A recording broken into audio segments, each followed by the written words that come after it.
Hello, welcome to this video about the AML and the Sanctions Act. Today I'm going to give a short definition of these laws and I will explain what purposes these laws have. Then we will move to the different gatekeepers and the assigned legal supervisors. And at last I will go through the different obligations of these laws. In short, the AML contains provisions regarding customer screening, identification and verification of the customers, and the reporting of unusual transactions. With the Sanctions Act, the Netherlands enforces international sanction regimes on a national level, including United Nations and the European Union sanctions. Organizations that fall under the Act must identify their relations and implement suitable measures if these relations are on a sanctions list and therefore a suspect. The objective of the AML and the Sanctions Act is to maintain the integrity of the financial system.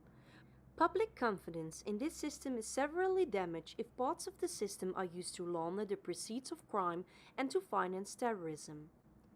As a result of the AML, not only the information position of the investigative services and the judiciary is strengthened, but also the reporting entities.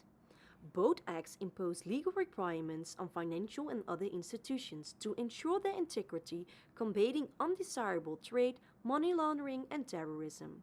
To maintain the integrity of the financial system, different gatekeepers are defined. On this slide you see the different industries and their legal supervisors. Unfortunately, there are still many gatekeepers who do not realize that they have to comply with the obligations of the AML and the Sanctions Act. Take time to see what obligations you have and be aware of your legal supervisor. Many legal supervisors have a lot of useful information to offer on their websites. Now, what obligations do the gatekeepers have? Not every gatekeeper has the same obligations, but there are 6 obligations that apply to most of the gatekeepers. First of all, your legal supervisor finds it important that your company has a decent and structured CDD policy to apply to a new relation. It doesn't matter if this relation is a person or a company. Your CDD policy should contain the following steps.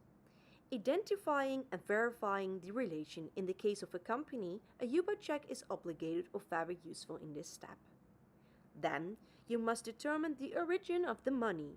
This is of course to make sure this isn't money involved or related to any illegal activities. It's also important to screen your relations through various international and national list and sanctions lists to make sure your relation isn't registered on any of these lists, or for example maybe is a publicly exposed person. With all the information gained at this point, you are able to perform a risk assessment on this relation.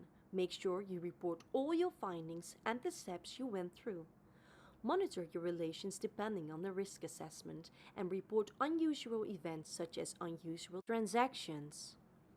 The main thing your legal supervisor finds important when there is an audit is that you have a decent policy, that you apply the policy to your relations, and that you have everything reported. Thank you for watching.